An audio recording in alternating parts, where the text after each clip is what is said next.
नमो भगवते वासुदेवाय।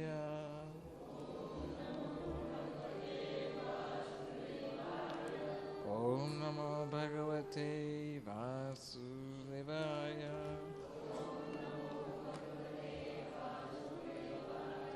ओम नमो भगवते वासुदेवाय।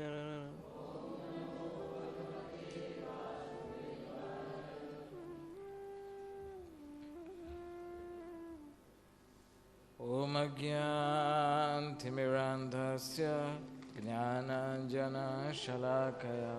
चक्षुरुन्मीलितं येन तस्मै श्रीगुरवे नमः।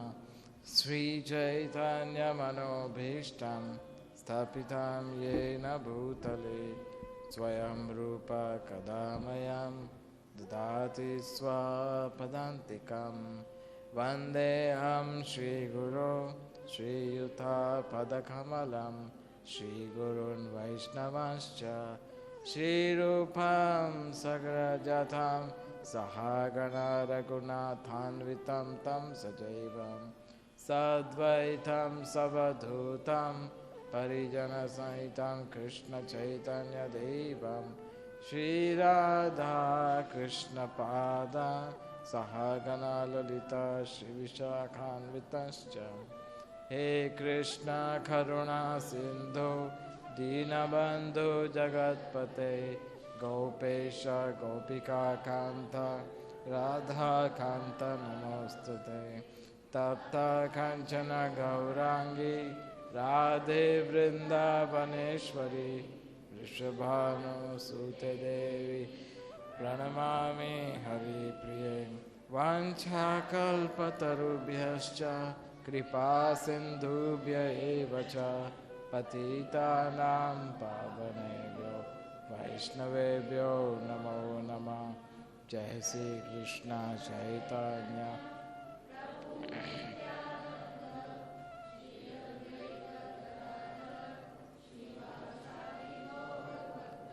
हरे कृष्णा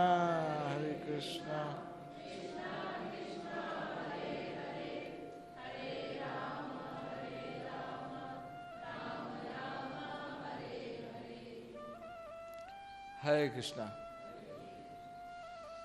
इस चैतन्य चरितामृत के विषय पर जो हम चर्चा कर रहे हैं, इसके चौथे दिन में आपका स्वागत है।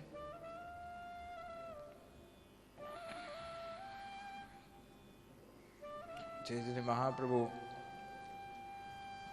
के विषय में हमने कल सुना था कि उन्होंने संन्यास लेकर के जगन्नाथपुरी की ओर प्रयाण किया और जगन्नाथपुरी जाकर के सबसे पहले सार्वभौम भट्टाचार्य, जो प्रखर मायावादी पंडित थे, उनके घर पे उन्होंने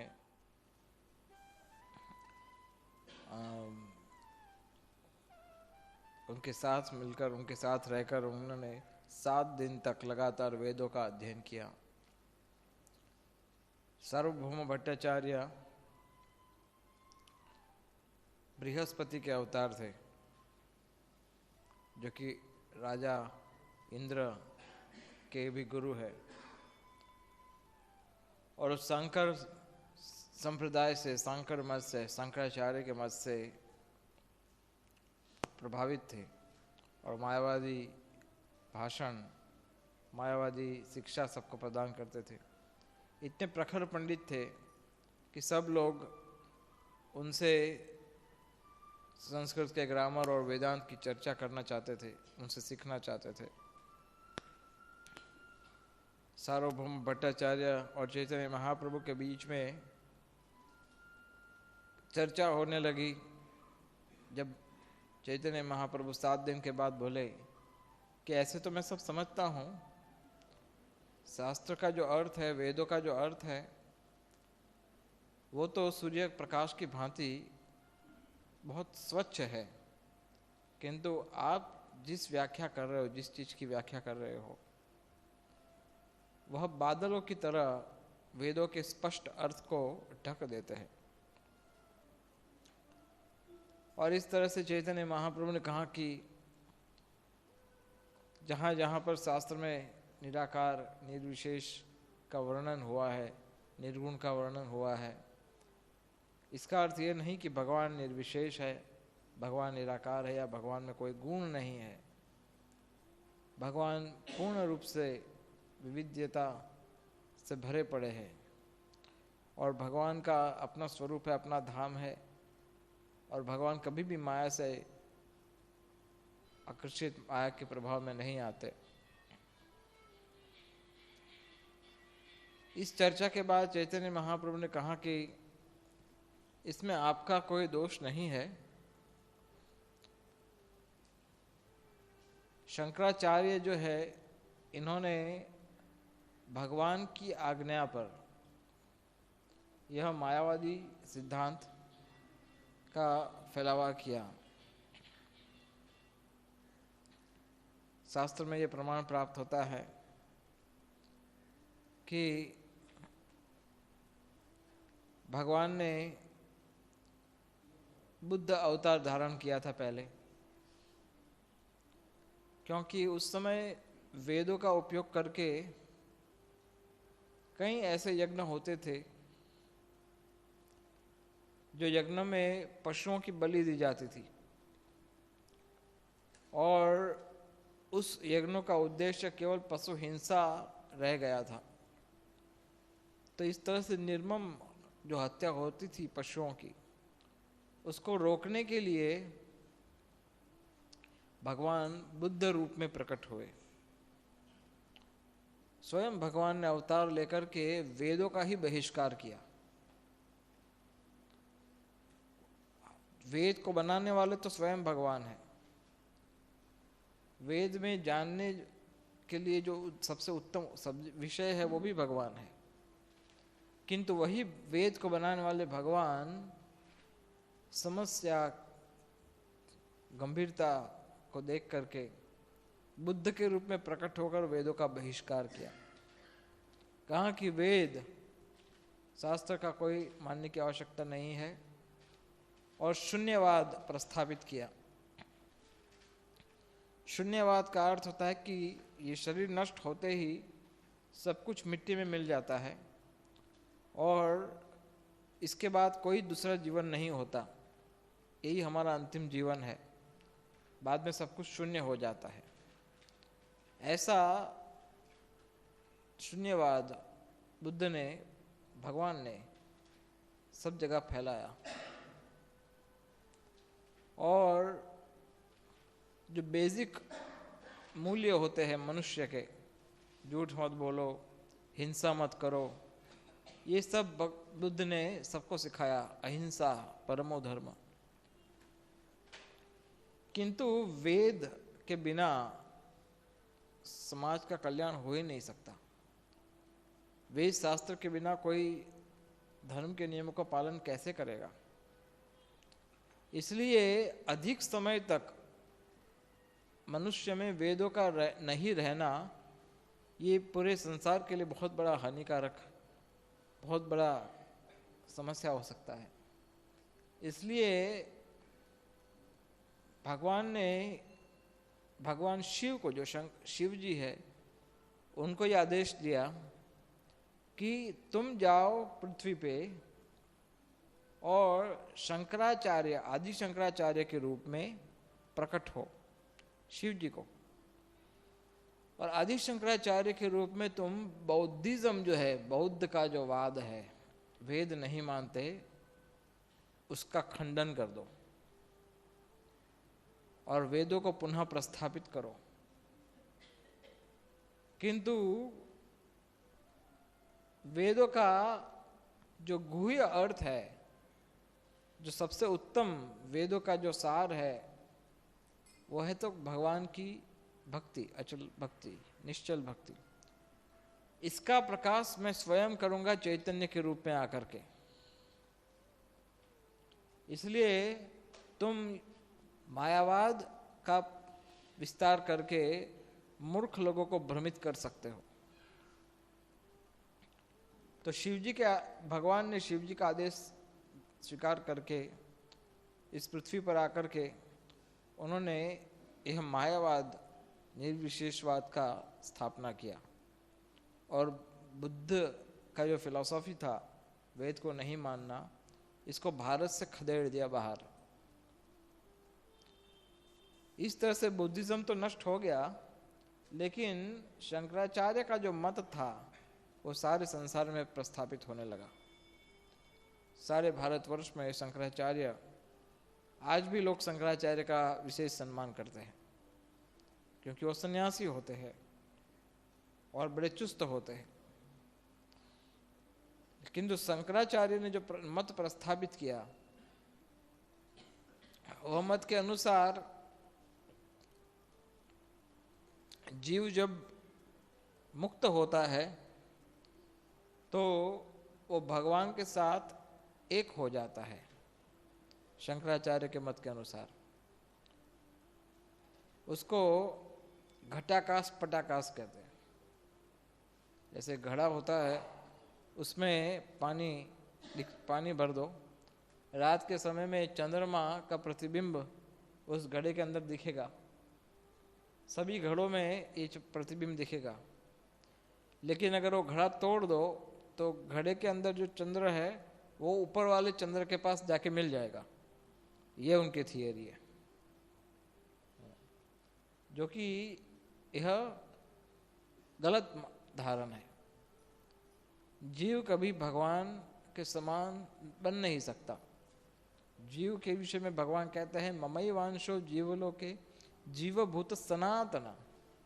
जीव जो है वो सनातन अंश है भगवान का, और वो हमेशा अंश ही रहता है। और ब्रह्म सत्य जगन मिथ्या, वो कहता है कि ये ब्रह्म जो है वो सत्य है, निर्गुण निराकार ब्रह्म ज्योति सत्य है, और विश्व संसार पूरा मिथ्या है। लेकिन वो बात को भी चैतन्य महाप्रभु खंडन कर दिए। भगवान ने कहा कि ब्रह्म जो है वो भगवान का प्रकाश मात्र है, नारायण की ज्योत है ब्रह्म, तो उनका शरीर से निकले हुए प्रकाश है, उससे देख करके लोग आकर्षित हो जाते ब्रह्म से। किंतु भगवान का अंतिम साक्षात्कार है पूर्ण पुरुषोत्तम परमेश्वर के रूप में, भगवान के रूप में। तो जब शंकराचार्य के साथ ये सब चर्चा हुई, आदि ये सार्वभौम भट्टाचार्य के साथ, तो सार्वभौम भट्टाचार्य स्वीकार कर लिए कि आप ही पूर्ण पुरुषोत्तम भगवान हैं। क्योंकि हालांकि शंकराचार्य के जो फॉलोअर है वो सब जानते शास्त्र के मर्म को, लेकिन वो ग्रामर की जो जटिलता है उसका लाभ उठाते लोगों को मूर्ख बनाने के लिए। आदि शंकराचार्य तो भगवान के परम भक्त थे, क्योंकि वो तो स्वयं शिव है। आदि शंकराचार्य ही लिखे हैं, भज गोविंदम भज गोविंदम भज गोविंदम मूढ़मते। गोविंद का भजन कर, ये संस्कृत का ग्रामर तुम्हें मृत्यु के समय में काम नहीं आएगा। तो चैतन्य महाप्रभु जब सार्वभौम भट्टाचार्य के साथ रहे कुछ समय, उनके घर में भोजन लिए, और बाद में उन्होंने सब भक्तों को कहा कि मैं चाहता हूं कि साउथ इंडिया, दक्षिण भारत की जो बहुत सारे तीर्थ स्थान है, वो सारे तीर्थ स्थानों का भ्रमण करूं। मेरा और एक उद्देश्य यह है कि मेरा बड़ा भाई जो था विश्वरूप, उसने छोटी उम्र में संन्यास ले लिया था, और संन्यास लेकर के वो किसी को पता नहीं कहाँ चला गया। हमें ये पता पड़ा कि वो साउथ इंडिया से गुजरे थे। तो मैं चाहता हूँ कि दक्षिण भारत की यात्रा करके मैं विश्वरूप को खोजूंगा कि कहाँ पर है वो। हालांकि एक तो बहाना था, क्योंकि भगवान तो सर्वविदित है, सब जानते हैं कि उनका भाई कहाँ पर है, और वो तो स्वयं बलराम है। वही बलराम फिर वही विश्वरूप नित्यानंद के रूप में भगवान के पास ऑलरेडी उनके साथ था। दूसरे स्वरूप में। लेकिन भगवान चाहते थे दक्षिण भारत की यात्रा करके वहाँ पर अपना प्रचार आरंभ करना चाहते थे। तो दक्षिण भारत की यात्रा करने के लिए उन्होंने सब भक्तों से परमिशन मांगी। कहा कि आप सब मुझे परमिशन दीजिए कि मैं इस यात्रा पे जा सकूं। अगर आप सब मुझे आदेश देंगे तभी ये हो सकता है। ये एक तरीका है, हालांकि वो तो स्वयं भगवान है, उनको भला परमिशन मांगने की क्या आवश्यकता है। किंतु भगवान अपने भक्तों के परमिशन के बिना कुछ नहीं करते। अपने भक्तों को उन्होंने पूछा कि अगर आप सब प्रसन्न हो, अगर आप सब मुझे परमिशन दो तो मैं दक्षिण भारत की यात्रा जाऊं। तो सब ने परमिशन कहा कि हाँ प्रभु, आपकी इच्छा अवश्य चाहिए। लेकिन बाद में जगन्नाथ भगवान के पास गए। भगवान जगन्नाथ भगवान के पास जाकर के उन्होंने भगवान से प्रार्थना की। अगर, हालांकि वो तो स्वयं जगन्नाथ जी ही है, तो वो कह रहे कि अगर प्रभु आप कृपा करें तो मैं दक्षिण भारत जाऊं। जब दक्षिण भारत जाने की बात हुई थी तो सार्वभौम भट्टाचार्य ने चैतन्य महाप्रभु को कहा कि अगर तुम दक्षिण भारत जाओ तो गोदावरी के तट पर एक विशेष भक्त है, उसे अवश्य मिलना। हालांकि मेरा उनसे अच्छा संबंध है, किंतु प्रायः हमारी मतभेद होते रहते थे। वो चुस्त वैष्णव है, उनका नाम है रामानंद रॉय, और मैं इस अज्ञान में था मायावाद शंकर के संप्रदाय के प्रभाव से, इसलिए मैं इनकी गहराई को समझ नहीं पाया। किंतु अब मुझे ये विश्वास हो गया है कि पूरे संसार में प्रभु रामानंद राय जैसा वैष्णव आपको मिलना मुश्किल है, इसलिए आप उससे अवश्य मिलना। तो हालांकि रामानंद राय पूर्व जन्म में भगवान के प्रिय भक्त विशाखा गोपी थे, और ललिता और विशाखा भगवान के सबसे करीब रहने वाले भक्तों में से है। तो भगवान निमाय चैतन्य महाप्रभु तुरंत इस प्रस्ताव को स्वीकार कर लिया। उन्होंने कहा अवश्य मैं रामानंद राय से अवश्य मिलूंगा। लेकिन रामानंद राय को मिलने से पहले वो कुर्म क्षेत्र गए थे, और कुर्म क्षेत्र में जैसा हमने कल सुना, कुर्मा ब्राह्मण को यह उपदेश दिया कि जार देखो तारे कहा कृष्ण उपदेश, जिसको देखो उसको कृष्ण का उपदेश दो। इसकी बड़ी गहरी आवश्यकता, बड़ी गंभीर आवश्यकता है। आज समाज में लोग किस तरह से माया से आकृष्ट होकर के अपने जीवन को नष्ट करने में तुले पड़े हैं, और दुर्भाग्य यह है कि जीवन नष्ट करने वाले लोगों को यह बात का पता भी नहीं है कि वो अपना जीवन नष्ट कर रहे हैं। अगर पता कराने के लिए कोई उनको कह भी दे कि आप अपना जीवन नष्ट कर रहे हो, तो उनको इस बात का दुख भी नहीं है कि वो अपना जीवन नष्ट कर रहे हैं। ये बहुत बड़ी समस्या है आज के समय की, कलयुग की। इसलिए यह भक्तों का कर्तव्य होना चाहिए कि जिसको देखे जार देखा तारे कहा कृष्ण उपदेश, जिसको देखे, जो भी उनको सामने आए, जो भी जीव सामने आए, चाहे वो आपका मित्र हो, शत्रु हो, पहचानता है नहीं पहचानता है, हिंदू है, मुस्लिम है, भारतीय है, अमेरिकन है, कोई भी है, जार देखा तारे कहा कृष्ण उपदेश, जो भी दिखता है उनको कृष्ण का उपदेश दो। अधिक से अधिक क्या होगा, वो आपकी बात नहीं सुनेंगे ना, क्या होगा अधिक से अधिक? तो इसमें आपका क्या नुकसान है अगर वो आपकी बात नहीं सुनेंगे तो कुर्मा ब्राह्मण ने कहा मैं आपके साथ आना चाहता हूं। तो चैतन्य महाप्रभु कहे नहीं, तुम मेरी आज्ञा से गुरु बनो और जिस स्थान में रहते हो उसका उद्धार करो। अगर आप गांधीनगर में रहते हो तो गांधीनगर के लोगों को कृष्ण भक्ति बांटो। अगर भगवान आपको गांधीनगर से और किसी स्थान पे भेज देते तो उस स्थान के लोगों को कृष्ण भक्ति बांटो। अगर आप जिस स्थान पे जाते हो वहां आपका एक ही कार्य होना चाहिए, कृष्ण भक्ति बांटना। नारायण परा स्वर्गे न कुतश्चन बिभ्यति, नारायण परा सर्वे न कुतश्चन बिभ्यति। जो नारायण का परायण भक्त है, स्वर्गा अपवर्ग नरकेशु अपि तुल्यार्थ दर्शन, उसको स्वर्ग में भेज दो, नरक में भेज दो, उसको संसार के किसी भी कोने में भेज दो, उसका एक ही कार्य है, क्या? जार देखा तारे कहा कृष्ण उपदेश, यही उसका कार्य है, उसका और कोई कार्य नहीं है। यही चैतन्य महाप्रभु की इच्छा है।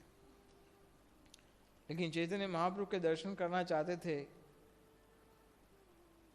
एक ऐसे ब्राह्मण जिनका शरीर पूरा रस्सियों से भर गया था, रोगी थे, बीमार थे,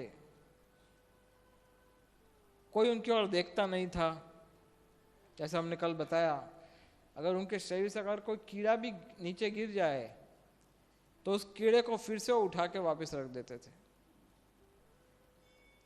इतना उनका विनम्रता था।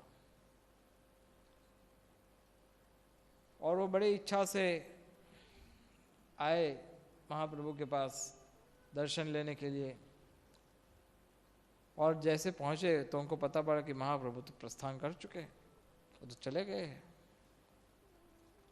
और जैसे उनको ये पता पड़ा कि महाप्रभु चले गए हैं, ये सुनकर आप अंदाजा लगा सकते हो कि उनके हृदय पर क्या बीती होगी। आप अंदाजा लगा सकते हो। अगर आपको आपके प्राण समान प्रिय हो कोई, और वही आपका उद्धार का एकमात्र कारण हो, वही एक व्यक्ति है जो आपके सारे पापों को अपने सिर पे ले सकता है, वही एक व्यक्ति है कि जो आपको कृष्ण भक्ति दान दे सकता है। अगर वो व्यक्ति, उनके आशीर्वाद, उनकी कृपा लिए बिना आप उनके पास गए और आप उनका दर्शन नहीं कर पाए, और ये अंतिम अवसर था, बस इसके बाद फिर कुछ नहीं हो सकता, तो आपके हृदय में किस प्रकार का कष्ट होगा। तो वासुदेव विप्र बेहोश हो गए, और महाप्रभु बहुत कृपालु है, उनको तुरंत पता पड़ गया कि मेरा एक भक्त है जो मेरा दर्शन करना चाहता था, लेकिन वो दर्शन नहीं कर पाया। तो तुरंत वापस आ गए, जहाँ से गए थे वहाँ वापस आ गए, और तुरंत आकर के वासुदेव को कहा, वासुदेव उठो, और वासुदेव को तुरंत अपने गले लगा लिया। यही भगवान का गुण है, यही भगवान के भक्तों का भी गुण है। यही भक्त भी यही कार्य करते हैं, उनके हृदय में प्रचुर मात्रा में करुणा है। तो भगवान उनको जब आलिंगन किए तो उनका जो रोग था पूरा नष्ट हो गया। इसकी चर्चा हमने कल की थी। फिर भगवान गए गोदावरी के तट पर, आज जिस स्थान को राजमुंद्री के नाम से फेमस है, राजमुंद्री, साउथ इंडिया में गोदावरी के तट पे, उस स्थान पे रामानंद रॉय रहते थे। रामानंद रॉय गवर्नर थे, विशेष मंत्री थे राजा के, और हालांकि उनका जन्म हुआ था क्षुद्र परिवार में,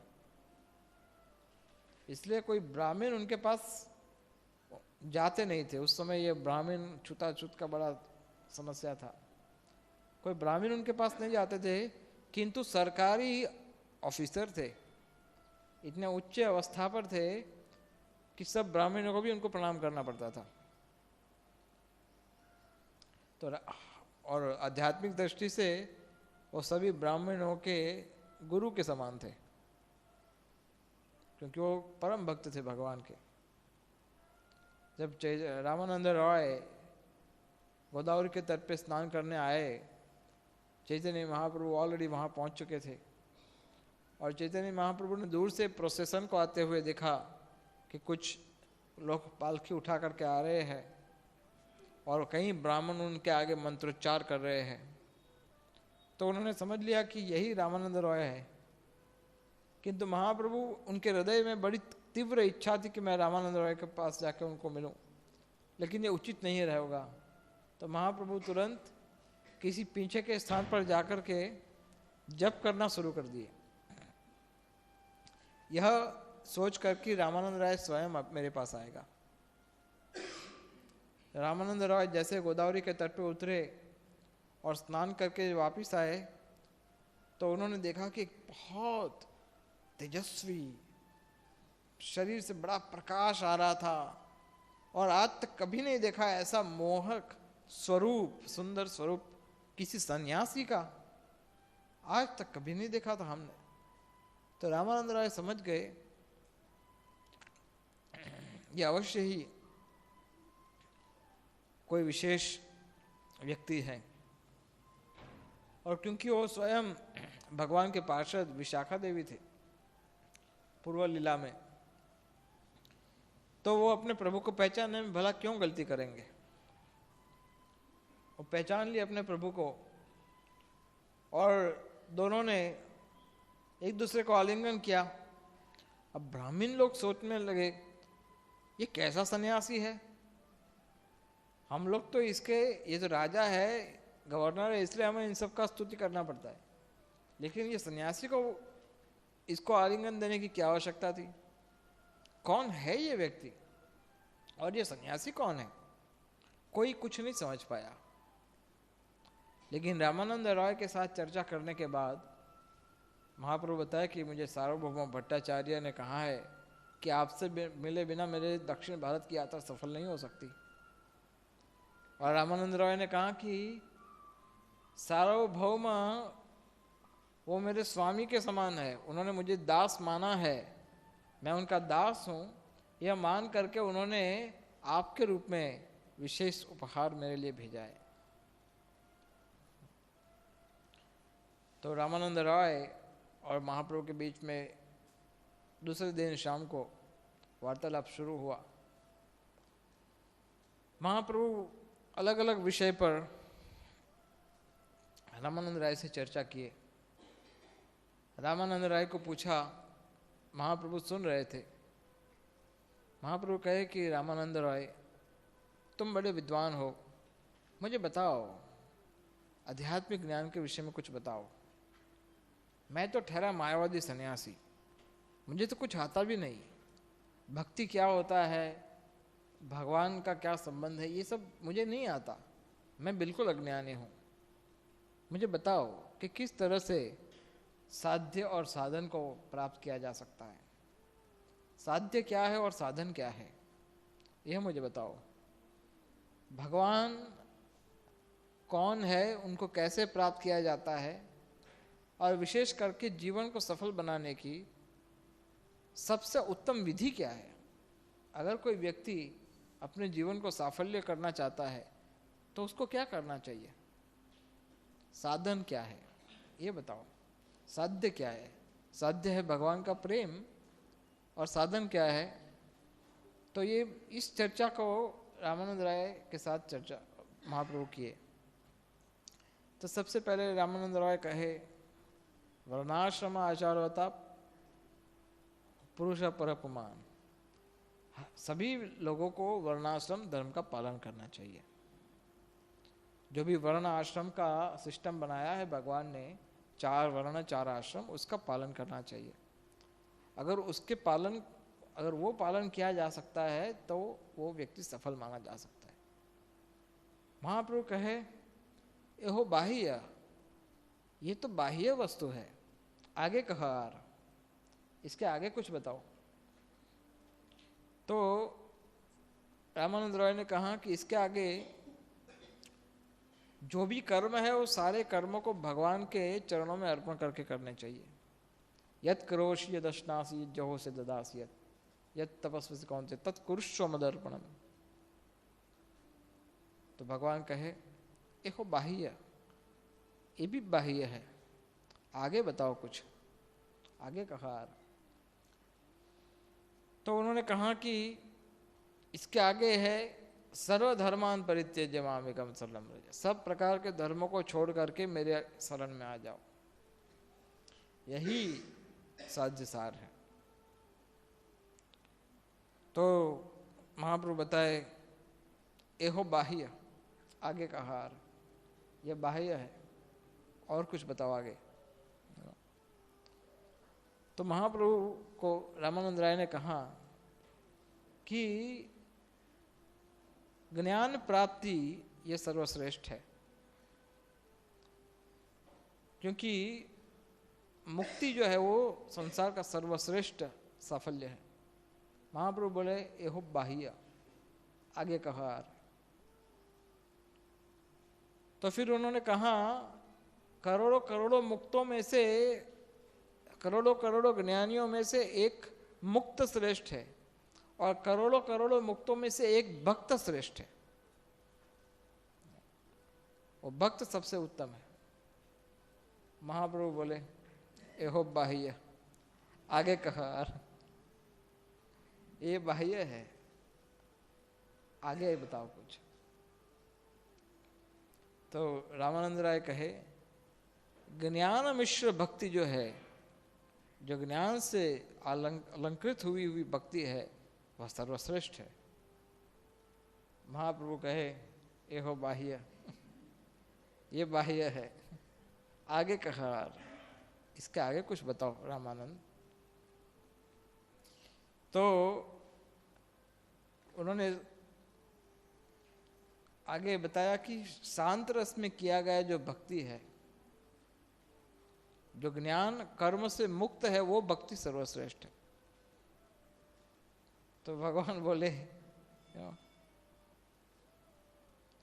एहो है, आगे कहा। भगवान बोले हाँ ये ठीक है, आगे बताओ। तो कहे शांत रस में भगवान की जो भक्ति की जाती है, जिसमें कोई विशेष संबंध नहीं, जैसे एक वृक्ष है वो विनिमय नहीं कर सकता हमारे साथ, इस तरह से भगवान महान है, इस प्रकार की भावना से जो भक्ति की जाती है वह सर्वश्रेष्ठ है। महाप्रभु बोले एहो है, आगे कहो यार। हाँ ये ठीक है, आगे बताओ कुछ। तब उन्होंने कहा दास्य भाव में जो भगवान की भक्ति की जाती है वह सर्वश्रेष्ठ है। मैं भगवान का सनातन दास हूँ और इस भाव से मैं भक्ति करता हूँ, वो सर्वश्रेष्ठ। जैसे यशोदा माता, नंद महाराज, सॉरी पत्रक, चित्रक इत्यादि जो शास्त्र है, दास्य भक्तों के जो उदाहरण है। महाप्रभु बोले एहो है, आगे कहो यार। बोले हाँ इससे आगे कुछ बताओ, ये है। तो कहे कि दास्य भक्ति से भी सख्य भक्ति उससे अच्छा है, श्रेष्ठ है, जिसमें भगवान अपने भक्तों के साथ मित्रता से व्यवहार करते हैं, सखा पूर्वक, सखा के रूप में। कोई बड़ा नहीं, कोई छोटा नहीं, सखा के रूप में व्यवहार करते हैं। महाप्रभु बोले एहो है, ये ठीक है, आगे कहा, इससे आगे बताओ।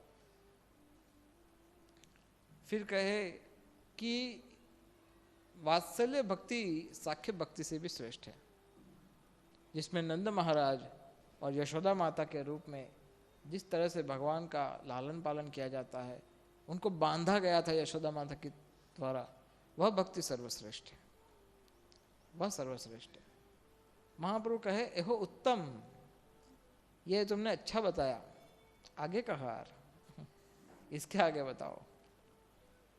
तो कहे कि भगवान की माधुर्य भाव में जो भगवान की भक्ति की जाती है, गोपियों के द्वारा जो भक्ति की गई है, श्रीमती राधा रानी के द्वारा जो भक्ति की है, वह सर्वश्रेष्ठ भक्ति की सीमा है। महाप्रभु कहे यह उत्तम, ये अच्छा है, आगे कहो। तो रामानंद राय फिर कुछ नहीं बोल पाए। रामानंद राय कहे, आज तक संसार में इसके आगे पूछने वाला कोई पैदा ही नहीं हुआ। कोई ऐसा व्यक्ति नहीं है जो इसके आगे की कोई बात को कोई प्रश्न भी कर सकता है। रामानंद राय कहे कि आप अवश्य मेरे स्वामी हो, कृष्ण हो, मैं तो एकमात्र जैसे तोता बोल रहा है ऐसे बोल रहा हूं, आप मुझे बुलवा रहे हो, मैं बोल रहा हूं। मुझे नहीं पता कि मैं क्या बोल रहा हूं और मुझे ये भी नहीं पता कि आप क्या पूछ रहे हो। फिर भी अगर आप चाहते हो कि इसके आगे क्या है तो सुनो। तब फिर रामानंद राय ने भगवान की उत्तम चरम कक्षा की जो भक्ति है, माधुर्य में दो प्रकार होते हैं, स्वकीय, परकीय, जिसमें भगवान की प्रेम की पराकाष्ठा प्राप्त की जाती है। परकीय में होता है मिलन और विप्रलंभ, ये उसकी पराकाष्ठा है। तो इस तरह से रामानंद राय ने आगे बताते गए जब तक महाप्रभु रामानंद राय के मुख पे हाथ नहीं रख दिया। रामानंद राय बहुत ही उत्तम कोटि के भक्त थे।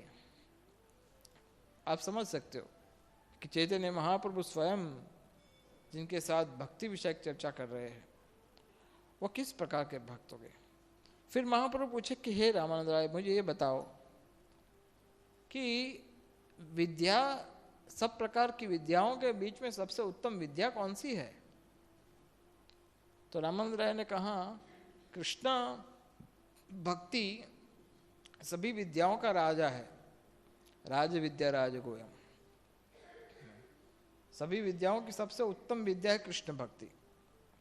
ऐसे अनेक प्रश्न पूछे, जैसे पूछा कि कीर्ति मध्य कौन कीर्ति, कौन सी कीर्ति सबसे महान गिनी जाती है? अलग अलग कीर्ति होती है ना, जैसे कोई कीर्ति होती है कि भाई ये बड़ा राजनीतिक व्यक्ति है, कोई कहेगा कि ये बड़ा स्पोर्ट्स स्टार है, खिलाड़ी है, कोई कहेगा कि ये कोई बड़ा अभिनेता है। ऐसे कीर्ति होती है। तो सभी कीर्तियों में सबसे उत्तम कीर्ति कौन सी है? तो रामानंद राय ने कहा, कृष्ण भक्त होना ये सबसे बड़ा कीर्ति है। जब आपको लोग इस तरह से पहचानना शुरू करें कि ये कृष्ण का महान भक्त है, वह सबसे उत्तम कीर्ति है। कीर्ति मध्य कौन कीर्ति? कृष्ण भक्त। संपत्ति के मध्य सबसे उत्तम संपत्ति कौन है? महाप्रभु पूछे। तो रामानंद राय ने कहा, सभी संपत्तियों में राधा कृष्णा का जो प्रेम भक्ति है वो सबसे उत्तम संपत्ति मानी जाती है। सबसे उत्तम संपत्ति ये है। कोई हीरा, माणिक, जवेरात, ये संपत्ति नहीं है।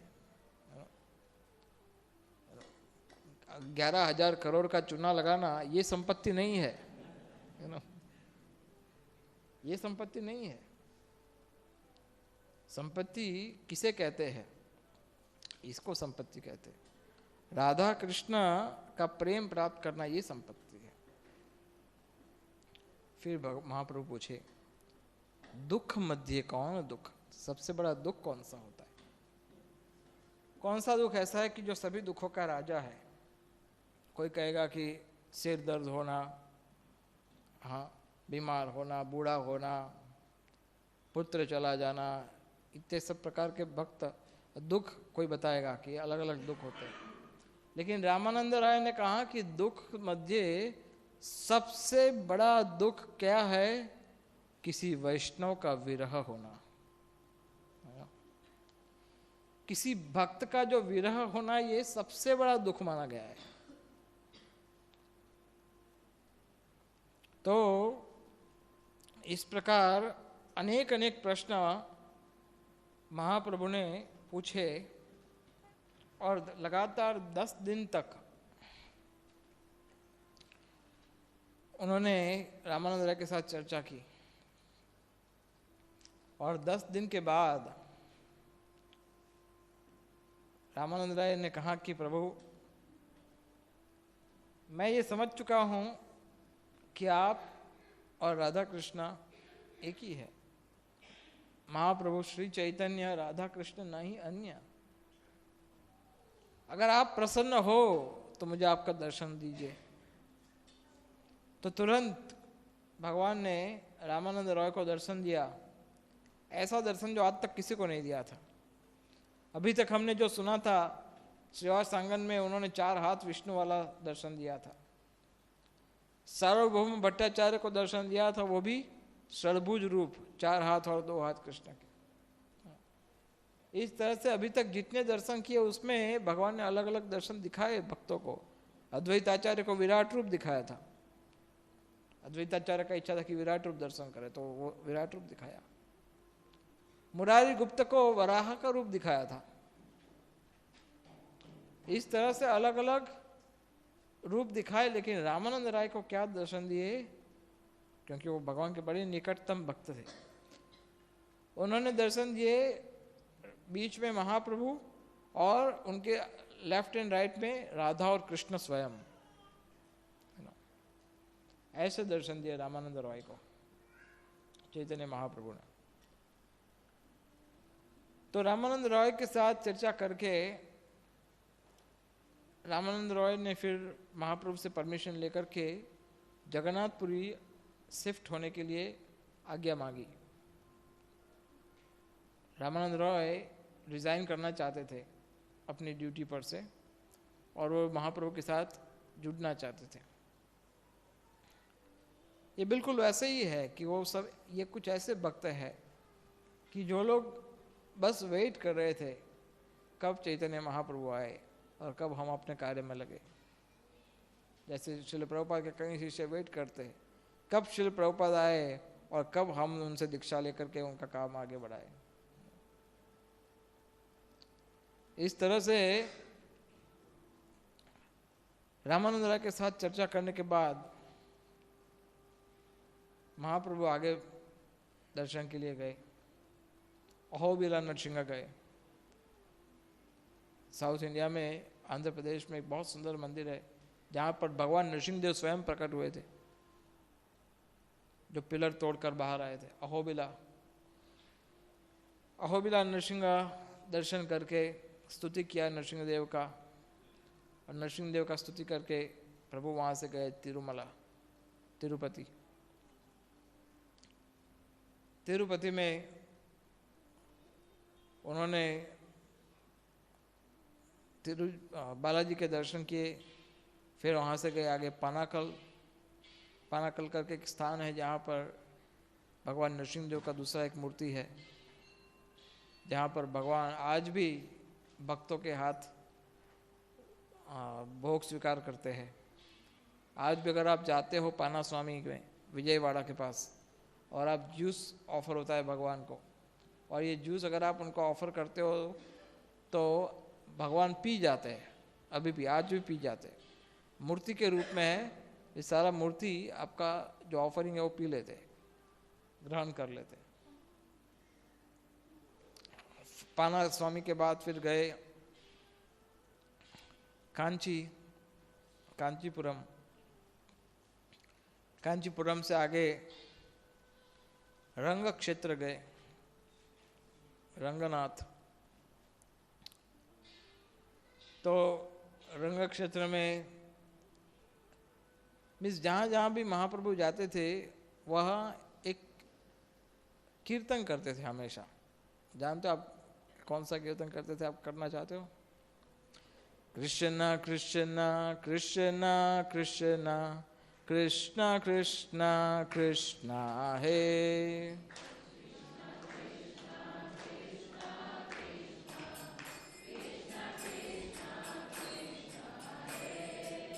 कृष्णा कृष्णा कृष्णा कृष्णा कृष्णा कृष्णा कृष्णा हे,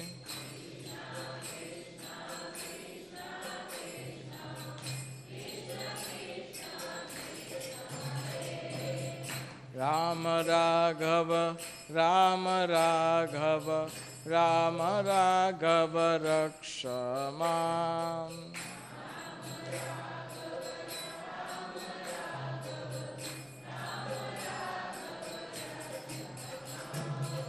कृष्ण केशव कृष्ण केशव कृष्ण केशव पाहि माम्।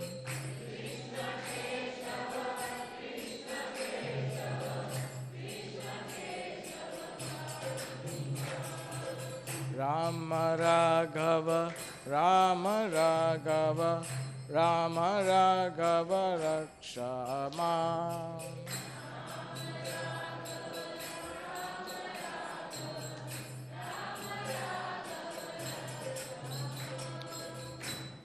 तो इस तरह से जिस जिस स्थान पे महाप्रभु गए थे वो सभी स्थानों में इस तरह से कीर्तन करते थे और लोगों को कृष्ण कीर्तन में जोड़ देते थे। एक ब्राह्मण रंग क्षेत्र के पास था और महाप्रभु ने दूर से देखा कि वो ब्राह्मण जो है वो भगवत गीता पढ़ रहा था और उनका जो श्लोक का उच्चारण था वो बहुत ही त्रुटिपूर्वक हो रहा था। वो ठीक से बोल नहीं पाते थे श्लोक और कई ब्राह्मण उनके आसपास उनकी हंसी उड़ा रहे थे। देखो देखो गीता पढ़ने का ढोंग कर रहा है, पढ़ना वढ़ना कुछ आता नहीं और गीता पढ़ने बैठ गया है। और महाप्रभु वहाँ पर आए, उन्होंने देखा उस ब्राह्मण को कहा, हे महाशय, आप भगवत गीता का पाठ कर रहे हो, आप पढ़ रहे हो भगवत गीता, लेकिन आपके श्लोकों का उच्चारण ठीक से नहीं हो रहा है, क्या कारण है इसका? तो उस ब्राह्मण ने कहा कि मैं क्या करूं, मैं हूं अनपढ़, मैं पढ़ा लिखा नहीं हूं, मुझे आता नहीं पढ़ना, किंतु मेरे गुरु ने मुझे आज्ञा दे दी है, आदेश दे दिया है कि तुम प्रतिदिन भगवत गीता पढ़ो, इसलिए मैं गुरु के आदेश का पालन करना चाहता हूं, इसलिए प्रतिदिन मैं भगवत गीता पढ़ने का प्रयास कर रहा हूं। तो महाप्रभु कहे, वो तो अच्छी बात है, किंतु तुम्हारे आंखों से ये अश्रु धारा बह रही, इसका क्या कारण है? तो उन्होंने कहा, जब मैं भगवत गीता पढ़ना शुरू करता हूं तब मुझे कुरुक्षेत्र की युद्ध भूमि का वह दृश्य मेरे सामने आता है कि भगवान के रथ के सारथी के रूप में बैठे हैं और अर्जुन पीछे रथी के रूप में बैठ करके भगवान को आदेश दे रहा है, सेनयोरु भयोर मध्य रथम स्थापय मेच्युत, दो सेनाओं के बीच में मेरे रथ को लेके जाओ। तब मैं ये सोच रहा हूं कि यह कृष्ण जो सभी इंद्र चंद्र वरुण ब्रह्मा शिव आदि के स्वामी है, जो परम भगवान है, करोड़ों करोड़ों लक्ष्मी जिनकी सेवा कर रही है, योगी जिनका ध्यान करते हैं, सब ऐश्वर्य से पूर्ण वैकुंठपति स्वयं भगवान कृष्ण अपने भक्त के दास बन जाते हैं, ड्राइवर बन जाते हैं, चैरियट ड्राइवर, सारथी बन जाते हैं और आदेश का पालन करने के लिए तत्पर है। जब ये बात मैं देखता हूं कि भगवान कितने कृपालु है, कितने महान है, तब मेरी आंखों में से पानी अश्रुधारा बहने लगती है। महाप्रभु कहे, तुम भगवत गीता को सही रूप से समझे हो, अगर तुम्हें यह दुख है कि तुम अनपढ़ हो और तुम भगवत गीता पढ़ना नहीं जानते, तो मैं आज तुम्हारे साथ रहूंगा, कुछ दिन तक तुम्हारे साथ रह करके मैं स्वयं तुम्हें ये भगवत गीता सिखाऊंगा। सोचिए, यह ब्राह्मण अनपढ़ था, इसकी योग्यता देखे तो कुछ योग्यता विशेष नहीं थी, एक ही कार्य उसने किया था सबसे उत्तम। उस ब्राह्मण ने क्या किया था? अपने गुरु के आदेश का पालन करने का प्रयास किया था, बस। और उसकी सफलता यह हुई कि जो भगवत गीता वो स्वयं नहीं पढ़ पाता था, वह भगवत गीता को बोलने वाले स्वयं भगवान कृष्ण जैसे अर्जुन को भगवत गीता सिखाया, वैसे इस ब्राह्मण को भगवत गीता सिखाने के लिए स्वयं पधारे। यह सफलता उन भक्तों को प्राप्त होती है जो भक्त अपने गुरु के आदेश का पालन करने के लिए अपने जीवन को समर्पण करते हैं और सब प्रकार के सुख सुविधा का त्याग कर देते हैं।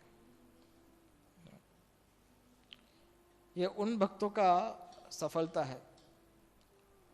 इसका उदाहरण हमें प्राप्त होता है श्रील प्रभुपाद जी के द्वारा।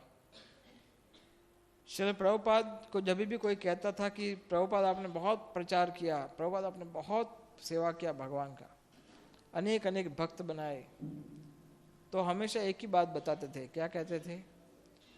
मैंने तो केवल मेरे गुरु के आदेश का पालन करने का प्रयास किया है, इसलिए जो कोई भी श्रेय क्रेडिट देना चाहते हो तो मेरे गुरु को दो, मैंने कुछ नहीं किया है। यही वास्तविक मनोभाव होना चाहिए भक्तों का। वहां से फिर वेंकट भट्ट के घर गए महाप्रभु, और वहां पर फिर चातुर्मास्य के समय पे भगवान या कोई भी सन्यासी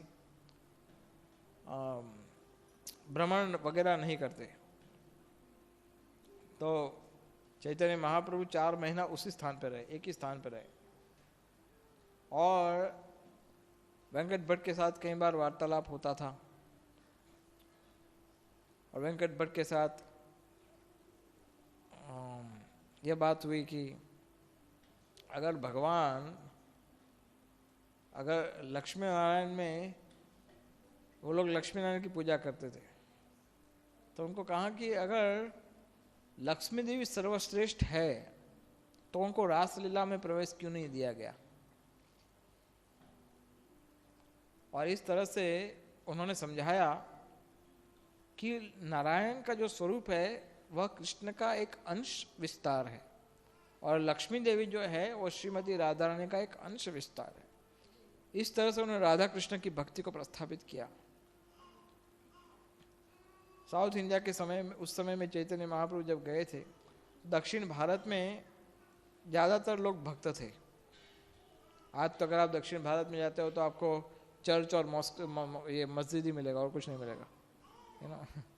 अधिक से अधिक मंदिर तो कम दिखते हैं, चर्च और मस्जिद ज़्यादा दिखते हैं। लेकिन उस समय बहुत प्रभाव था वैदिक संस्कृति का दक्षिण भारत में। आगे से महाप्रभु फिर गए श्रीशैलम में, और श्रीशैलम के बाद मदुराई गए। ऐसे तो कई स्थानों पे गए, लेकिन हम तो ऊपर ऊपर से आपको बता रहे हैं कि कहाँ कहाँ गए थे। मदुराई गए, और मदुराई में एक भक्त था, उनका नाम था रामदास विप्र। और रामदास विप्र रामचंद्र का बड़ा भक्त था। महाप्रभु उनके पास गए, वो भोजन के लिए आमंत्रण किए थे महाप्रभु का, आप मेरे घर पे भोजन लेने आइए। और महाप्रभु जब भोजन के लिए आए वहां पर, तो रामदास तो बैठे थे आराम से। महाप्रभु कहे, भाई आपने मुझे भोजन के लिए न्योता दिया था, मैं भोजन लेने के लिए आ गया हूँ, कुछ भोजन नहीं दोगे? तो रामदास विप्र ने कहा, मैं भोजन आपको कैसे दूं? अभी तो लक्ष्मण गया है लकड़ियां लेने के लिए, अभी वो लकड़ियां लेके आएगा, तब सीता कुकिंग करेंगे, तब जाके भोग लगेगा रामचंद्र को, तब जाके आपको प्रसाद मिल पाएगा। तो महाप्रभु उसकी भावना को देखकर बड़े प्रसन्न हुए कि ये रामचंद्र की चिंतन में इतना व्यस्त थे कि वो भूल गया कि उसने महाप्रभु का आमंत्रण दिया है, और ये महाप्रभु तो स्वयं रामचंद्र है। लेकिन कुछ देर के बाद उसको ज्ञात हुआ, हाय हाय ये क्या हो गया, मैंने एक सन्यासी को आमंत्रण दिया है भोजन के लिए, और अभी तक मैंने कोई तैयारी नहीं की है, और और तुरंत महाप्रभु के चरण पकड़ लिए, मुझे क्षमा कर दीजिए। और फिर महाप्रभु ने उनको आलिंगन किया और उनकी भक्ति का महाप्रभु ने बहुत प्रशंसा किया। महाप्रभु बताए तुम रामचंद्र के पार्षद हो, तुम रामचंद्र के नित्य भक्त हो, इसलिए तुम्हारे लिए इस प्रकार का चिंतन करना स्वाभाविक है। लेकिन बाद में रामदास विप्र ने महाप्रभु को कहा भोजन परोसते समय कि प्रभु, परोसने के बाद भोजन के पश्चात, कि प्रभु मेरी एक हृदय में बहुत बड़ा दुख है, ये दुख का कोई निष्कर्ष, कोई परिणाम, कोई उसका उपाय, कोई हल मुझे प्राप्त नहीं हो पा रहा है। महाप्रभु बताए क्या बात है आपकी हृदय में, बताइए क्या है। तो कहे कि जगत जननी माता सीता साक्षात लक्ष्मी देवी, परम पवित्र रामचंद्र जी की धर्म पत्नी, जिन्होंने अपने जीवन में रामचंद्र को छोड़कर और किसी की सेवा नहीं की और कोई उनका स्वामी नहीं। ऐसे परम पवित्र लक्ष्मी देवी को, सबसे सती स्त्री जो है, उसको ये दुष्ट रावण अपने हाथों से स्पर्श कैसे कर पाया, यह बात मैं समझ नहीं पा रहा हूं। और ये सुनकर मेरे हृदय में बहुत कष्ट हो रहा है। ये दुष्ट रावण ने स्पर्श कैसे किया माता सीता को। तो महाप्रभु कहे कि नहीं, ऐसा कुछ नहीं है। हालांकि महाप्रभु उसका उत्तर शास्त्र के आधार से देना चाहते थे। तो महाप्रभु कहे कि रावण कभी भी सीता को स्पर्श नहीं कर सकता, और जो सीता को रावण ने स्पर्श किया था वह वास्तविक सीता नहीं थी। लेकिन भगवान कहे कि मैं तुम्हें इसका प्रमाण लाके दूंगा। जो सीता को रावण ने स्पर्श किया था वो माया सीता थी, असली सीता तो अग्निदेव को समर्पण कर चुके थे भगवान। रावण कांड जब होने वाला था रामायण में, उस समय उसके पहले ही भगवान रामचंद्र ने अपनी पत्नी सीता देवी को अग्नि की सुरक्षा में दे दिया था। और जब तक रावण का संहार होकर के अग्नि परीक्षा में सीता को नहीं भेजा गया, तब तक वह सीता अग्नि के पास सुरक्षित रही। और अग्नि परीक्षा के माध्यम से भगवान ने माया सीता को वापस एक्सचेंज करके अपनी ओरिजिनल सीता अग्नि देवी से वापस ले ली, अग्नि परीक्षा के नाम से। हालांकि लोग नहीं जानते इस चीज़ों को। कई बार लोग कहते हैं राम सीता को अग्नि परीक्षा करवाई ना, सीता को अग्नि, क्यों, पागल थोड़ी है भगवान। भगवान ने अग्निदेव से अपनी सीता वापस ली थी। तो इस तरह से रामदास विप्र से चर्चा करने के बाद महाप्रभु गए आगे महेंद्र पर्वत पे। महेंद्र पर्वत पर परशुराम जी रहते हैं। परशुराम जी के साथ उनका साक्षात्कार हुआ। जहाँ जहाँ भी महाप्रभु गए वहाँ वहाँ के जो मूर्तियाँ थी वो स्वयं भगवान को मिलने आते थे। परशुराम जी मिले, उसके आगे गए सेतुबंध। सेतुबंध जो है, जहाँ से सेतु बनाया गया था रामचंद्र के द्वारा लंका जाने के लिए, सेतुबंध से आगे महाप्रभु गए रामेश्वरम। रामेश्वर में भगवान ने शिव जी का पूजा किया, जो पहले रामचंद्र के रूप में ऑलरेडी कर चुके थे। और रामेश्वर के बाद भगवान वहाँ से कूर्म पुराण की एक कॉपी लेके आए। आगे कूर्म पुराण वो उनको प्राप्त हो गया कहीं पर। और कूर्म पुराण की कॉपी में ये सब लिखा हुआ था कि भगवान रामचंद्र की जो ओरिजिनल सीता है उसका रावण ने स्पर्श नहीं किया था। यह बात कूर्म पुराण में है। तो यह कूर्म पुराण की कॉपी लेकर के महाप्रभु फिर से गए मदुराई और उस रामदास विप्र को इसकी कॉपी दी। देखो मैंने कहा था तुम्हें, ये रहा तुम्हारा प्रमाण। फिर आगे कन्याकुमारी में भगवान गए तो वहाँ पर उसके आसपास के इलाके में कुछ बट्टाहारी लोग थे। ये बट्टाहारी सन्यासी के रूप में रहते थे, सब सन्यासी, लाल कपड़े वाले बट्टाहारी सब। और ये बट्टाहारी उनका अपना मूवमेंट था। उनका मूवमेंट क्या था? उनके गांव के आसपास में कोई भी ट्रैवलर प्रसार होता तो उसको सन्यासी के रूप में उसको आशीर्वाद देते, उसको बुलाते अपने गांव में और फिर उसको लूट लेते। और उन्होंने प्रोफेशनल सोसाइटी वुमेन को रखा था, गर्ल्स, वेश्याओं को, जो भी ट्रैवलर आता था उनको फंसा दे और फंसा करके उनसे सारा धन लूट ले। तो ये गांव ही पूरा ऐसा था बट्टाहारियों का। तो महाप्रभु उस गांव के पास से निकले तो महाप्रभु के पास उनका जो सेवक था उसका नाम था कालकृष्ण दास। सर्वेंट, सेक्रेटरी, उनका सर्वेंट था, सेक्रेटरी तो नहीं, सर्वेंट थे, उनके साथ में रहते थे हमेशा। तो कालकृष्ण दास को बट्टाहारियों ने आकर्षित कर लिया और कालकृष्ण दास को पकड़ लिया उन लोगों ने। तो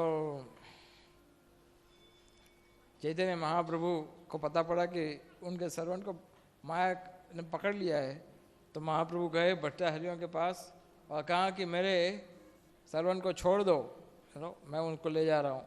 महाप्रभु उसको लेने आए और उनको ले लिया, वहाँ से उद्धार किया उसका। लेकिन ये बट्टाहारी लोगों ने कहा कि हम इस सन्यासी के ऊपर आक्रमण करेंगे। तो सब शस्त्र लेकर के चैतन्य महाप्रभु को मारने के लिए आए। और जैसे सब चैतन्य महाप्रभु को मारने आए, उनके हाथ से सारे शस्त्र उछल के उनके ही सिर पर लगने लगे।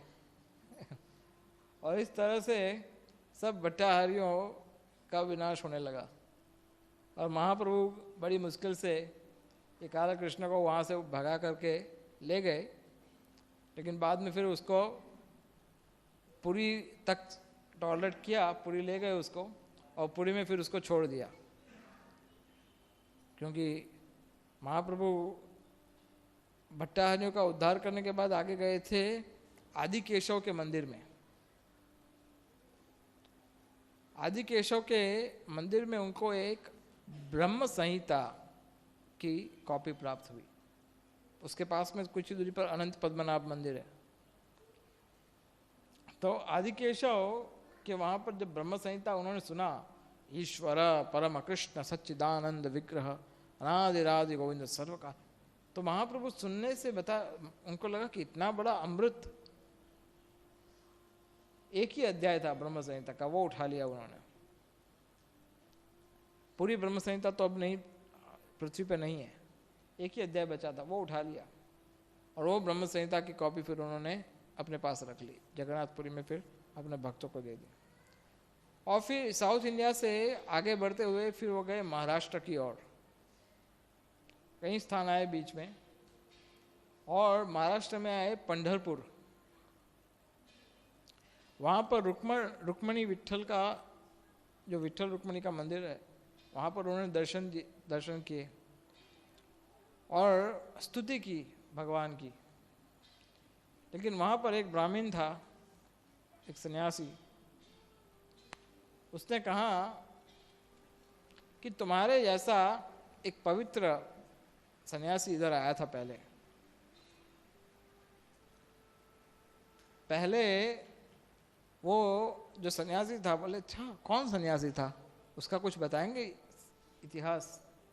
तो कहा कि वो सन्यासी पश्चिम बंगाल से आया था और उनके पिता थे जगन्नाथ मिश्र, उनकी माता का नाम था शची माता। और कुछ ही छोटी उम्र में महाप्रभु, छोटी उम्र में उस सन्यासी ने सब कुछ छोड़ दिया और विचरण करते हुए इधर आ गए। बड़ा तेज था, उनके मुख से निरंतर कृष्ण नाम उच्चारण हो रहा था। महाप्रभु कुछ नहीं बोले, सब सुनते रहे। और जब बाद में पूरा वर्णन हो गया तब महाप्रभु ने कहा वो सन्यासी कहाँ पर है? तो कहा कि वो सन्यासी ने तो समाधि ले लिया, अब वो नहीं रहे। तो महाप्रभु के हृदय में बड़ा आघात लगा। फिर महाप्रभु ने कहा मैं भी जगन्नाथ मिश्र का ही बेटा हूं,